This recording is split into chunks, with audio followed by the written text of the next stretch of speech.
You crack out of your egg somewhere in the Kanto region, and congratulations, you're a Pikachu.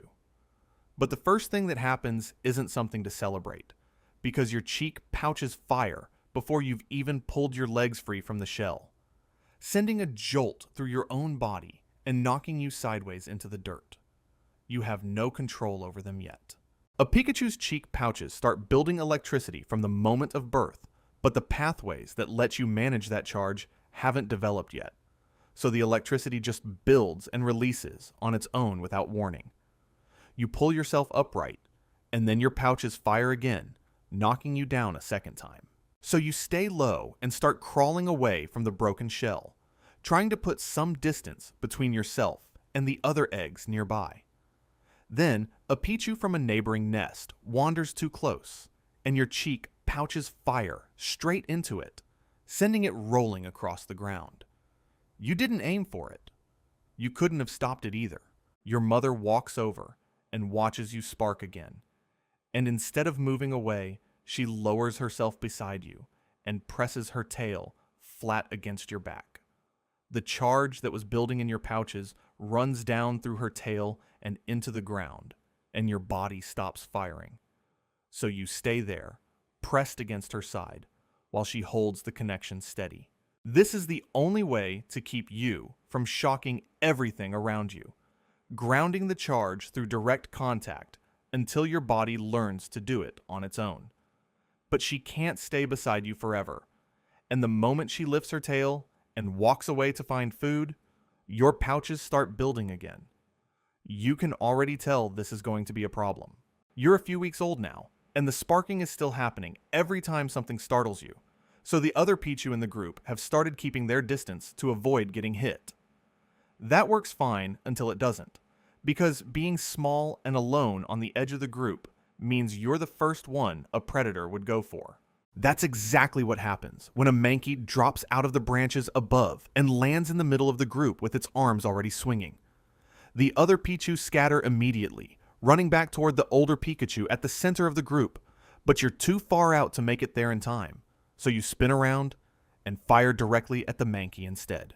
The bolt goes wide, hits a root beside it, and does nothing useful. Then your pouches misfire from the effort, sending a jolt back through your own legs and dropping you flat onto the ground.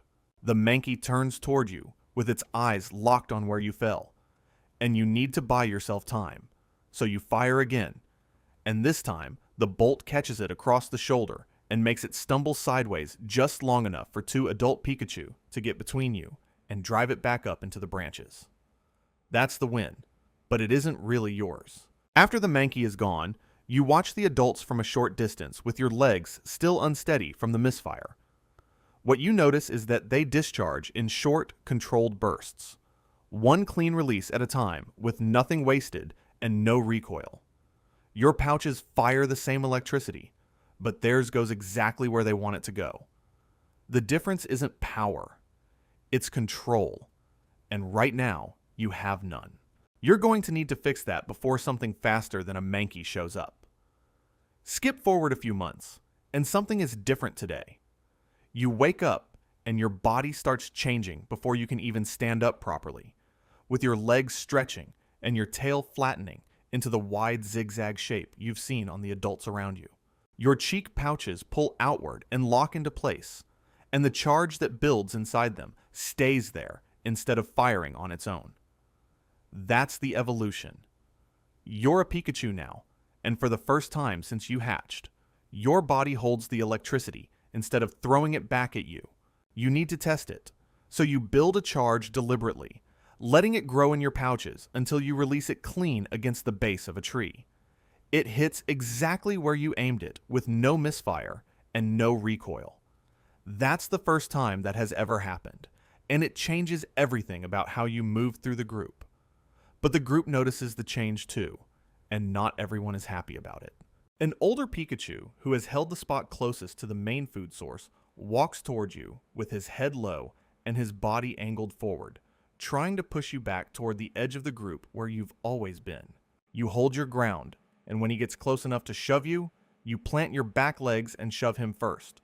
But he's heavier than you and pushes you sideways, So you fire a thundershock directly into his side, making him stumble and stop moving forward. He straightens up and looks at you for a moment, then walks back toward the food. He doesn't give you the spot, but he stops trying to take yours. So you eat at the edge of his territory, which is closer to the center than you've ever been before. It's a small win, but you're going to need more than that soon. Several months old now, and you've settled into a routine inside the group's territory, eating well and holding your ground near the food source. When a trainer walks into the forest, you spot him before he spots you, so you move behind a tree and stay still with your back pressed against the trunk, trying to wait him out. But he's moving slowly and looking at everything, which means he's searching. And trainers who search that carefully don't leave until they find something. He finds you about a minute later, and the battle starts immediately. He throws out a Pidgey first, and you fire a thundershock that takes it down in one hit, which feels good right up until he reaches for his belt and pulls out a Pokeball and throws it directly at you. The ball hits you in the chest and pulls you inside, and everything goes still. You can't move, can't fire, can't do anything except exist in a kind of total suspension while the ball shakes once, then twice, then a third time. Then the ball cracks open and you're back on the ground, completely drained from breaking out, with your legs shaking and your pouches empty of charge. That's the cost of breaking out of a Pokeball. It takes everything you have, because a Pikachu's electrical output is what forces the ball open. So the stronger your charge, the better your chances, but you use all of it in one go. The trainer looks at you for a moment, then calls the Pidgey back and walks away deeper into the forest, already looking for something else. But the problem now is that the chaos of the battle has scattered the group, and when you look around, nothing is familiar. You've never been this far from the group's territory before, and you have no idea which direction leads back. About a year old now, and you've found your way back to a new stretch of forest with a small group of wild Pikachu who let you eat near them without much trouble. That's when you find the Thunderstone, sitting at the base of a tree near the edge of the group's territory, left there by a trainer who moved on without using it. You walk toward it and stop with your nose close to its surface, looking it over. You know what it does, because there's a Raichu in this group, a fully evolved one, and you've watched it every day since you arrived. The Raichu is bigger than you, heavier, and the bolts it fires are wider than your whole body, so the raw difference in power is obvious. But you've also watched it get stuck. A Spinarak has built a web across the main path the group uses to reach the berry bushes on the far side of the territory, and the Raichu keeps walking into it and pulling back, trying to push through with force and making the whole web shake without breaking it. It can't angle itself low enough to get under the web because its body is too wide, so it just keeps trying the same thing over and over with its paws pushing against the threads.